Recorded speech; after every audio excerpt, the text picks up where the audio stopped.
Last night, the House debated the Privileges Committee's special report. The 7 members of the Parliament had sought to undermine the work done by the Privileges Committee during the Boris Johnson hearing. The Prime Minister showed that he was standing by his accountability and his integrity by not turning up or having any comment on it at all. And as you can imagine, the 7 people named tried to defend their actions by saying they weren't aware they were named in the report, and it's the first time that they've heard about it, even though they must be very much aware that they said that the committee was a kangaroo court or a witch hunt. But, you know, it's Tories being Tories. Well, I fear that the Right Honourable Member for Camberwell and Peckham might have just inadvertently misled the House in suggesting that I called the committee a witch hunt. There was no referral to the committee. The 4-part Twitter thread is quite clear that it is not in relation to the committee or its investigations. The other honourable member, if he's saying, which he has, that he doesn't believe the Privileges Committee inquiry into Boris Johnson was a witch hunt, then I very warmly welcome the fact that he said that and appreciate him and thank him for putting it on the record that he doesn't believe that our inquiry was a witch hunt. As has been expressed already, people may have many views on Boris Johnson, but what we are here today to discuss is the special report. And for me, it's very much as the sense of disappointment that I felt of not having the opportunity to see this or to comment on this in advance, in fact to clarify, certainly as a member for Workington, so clearly put, and others have, and it's an opportunity that we would have very much welcomed. So to find out from the media was very, very disappointing before it was published, and of course many also use this as a criticism of the previous report. And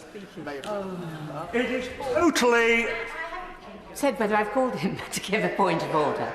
And, you know, I am very anxious that this debate does not just become, if the Right Honourable Lady does not want to give way, which is her right, it's detrimental to the debate if you can't get your own way just to make a point of order. But make your point of order. My point of order is that it is also discourteous to partly quote something, actually, and what it... The honourable gentleman must resume his seat. That was not a point of order. He was addressing it directly to the Right Honourable Lady, not to me. So no more of that. Thank you. There was 1 or 2 good speeches, and the best one came from Laura Harris, who surprisingly is a Tory MP. I'm going to play that one for you in just a moment. The whole session ended with a nod through, so it didn't even go to a vote. But the Speaker had refused to accept a Lib Dems amendment that would have seen that the 7 names sent back to the Privileges Committee for contempt of Parliament and punishment. So, although they spent most of the night defending their actions and claiming it to be free speech and generally just being awful parliamentarians, they didn't actually even vote against the motion. It was just nodded through, so as if everybody agrees. Yep, they've attempted to interfere with the committee's decision, and because it's not being followed up with any punishment, it's all pretty pointless. In the comments, just let me know if you think it was right that the Speaker should have refused that amendment and allowed them essentially to get away scot-free. And in the meantime, have a listen to this speech. I think it's a little bit more poignant because it comes from a Tory member, which isn't something you see most of these days. The work of the Privileges Committee is crucial to democracy because the functioning of Parliament and the way that we discharge our obligations to those that we represent depends on ministers being truthful about what they say at the dispatch box. I became a member of the committee on or around April 2022.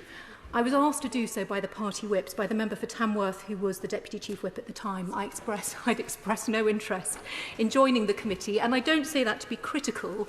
It's just a fact. It's not something I'd previously considered or wanted to do.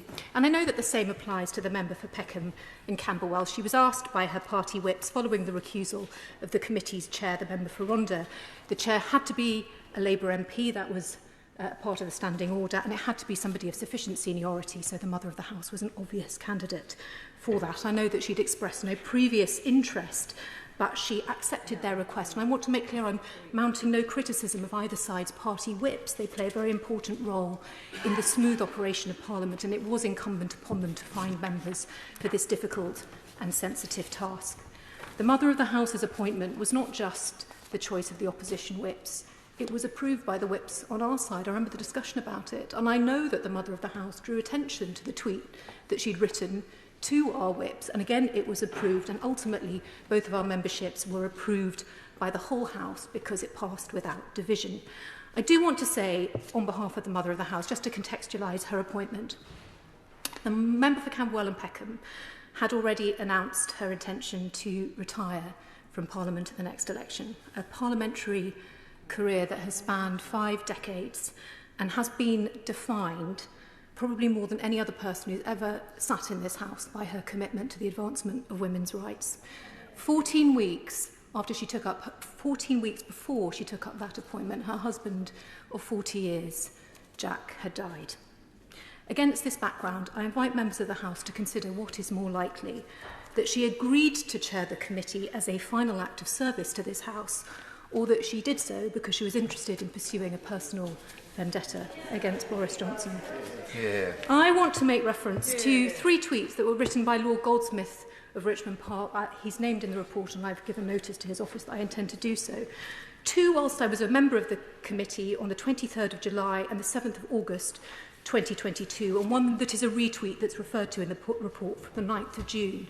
The 2 first were written at a time when the committee had done no substantive work. The only thing that it had done was make a request for disclosure to number 10 Downing Street. He wrote, "The Partygate probe is clearly rigged. It's a jury comprised of highly partisan, vengeful and vindictive MPs, nearly all of whom are on the record viciously attacking the person they are judging.